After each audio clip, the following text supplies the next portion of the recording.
আসসালামু আলাইকুম। স্পোর্ট বিনোদন আমি শরীফুল ইসলাম।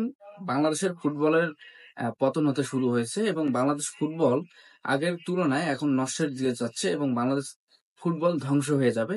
আমি আগেই বলে রাখলাম এটা।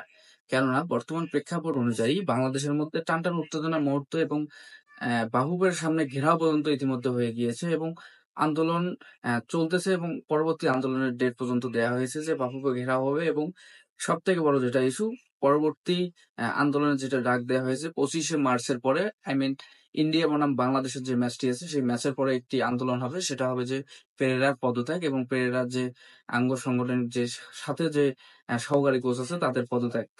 তো আমি যেটা বলতেছি সেটা হলো যে এর আগেও বাংলাদেশে অনেক কিছু ঘটনা ঘটে গিয়েছে। আপনি জুলকার নাইনের বলেন বা মাঠে নামলেও তাদেরকে বল দেওয়া হয়নি, এমন কিছু সিন ক্রিয়েট করা সৃষ্টি করা হয়েছে যার কারণে তাদেরকে পরবর্তীতে মাঠ থেকে বা দল থেকে বাইর করে দিতে বাধ্য করা হয়েছে মানুষের সমালোচনার কারণে। তো আমি যদি বলি প্রথমেই যে আমাদের ফাহমিদুলকে যখন আহ সৌদি আরব থেকে বিদায় করে দেওয়া হলো এবং ফাহমিদুলকে যখন বাংলাদেশে আর ফিরে আনা হলো না বা তিনি নাকি পারফেক্ট নয় বর্তমান বাংলাদেশ দলের জন্য, তখন আমি একটি কথা না বললে নয়, সেটা হলো যে এমবাপ্পের আমরা ইতিহাস অনেকেই জানি না। এমবাপ্পে কিন্তু আসলে ৩ দেশে খেলার সুযোগ পেয়েছিল।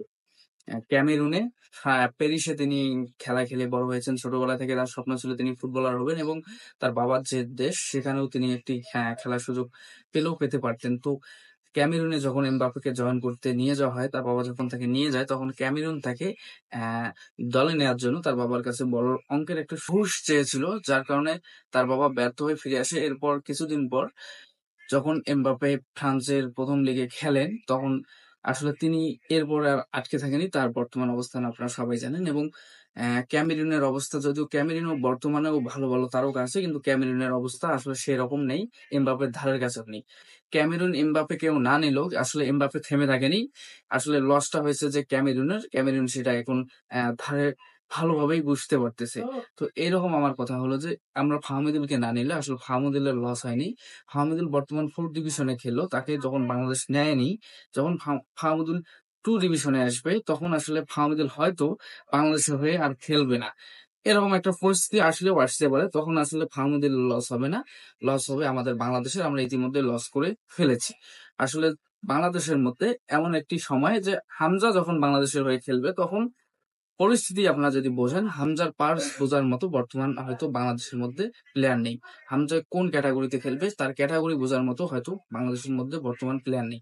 কিন্তু এই হামজা দিয়ে আমরা অনেক কিছু করার চিন্তা ভাবনা করতেছি। যদি বাইরের দেশের আর ২-৪টা প্লেয়ার আমাদের এই বংশীয় দুধগুলো আসতো, যেমন কুইন সুলিভান আছে, আমাদের ফাহমিদুল আসছিল, জুলকার নাইনের মতো আরো অনেক প্লেয়ার যখন বাইরের দেশে আসে তখন যদি তারা বাংলাদেশের হয়ে খেলতো, একসাথে যখন 4টি প্লেয়ার থাকবে তখন অবশ্যই তাদের মধ্যে বাইরের দেশের যে অঙ্গভঙ্গিটা আছে তারা ভালোভাবে প্রকাশ করতে পারবে এবং সাথে যারা খেলবে তাদেরকেও তারা সহযোগিতা করতে পারবে।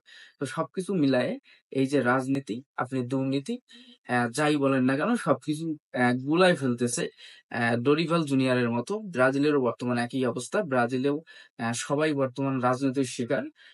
রিসেন্টলি লুকাস পাকুয়েতা আবার নিষিদ্ধ হলো। এই সবকিছু মিলে আমাদের ক্যাবরেরার তিনিও হয়তো ভাবতেছেন তিনি ডরিভাল জুনিয়র চাইলেই একজনকে দলে রাখবেন এবং চাইলেই যে কোনো প্লেয়ারকে তিনি বাইরে রাখতে পাবেন। তারা অন্য লেভেলের কোচ হয়ে গিয়েছে। তো দেখা যাক আসলে পরবর্তী আপডেট কি আসে। ধন্যবাদ।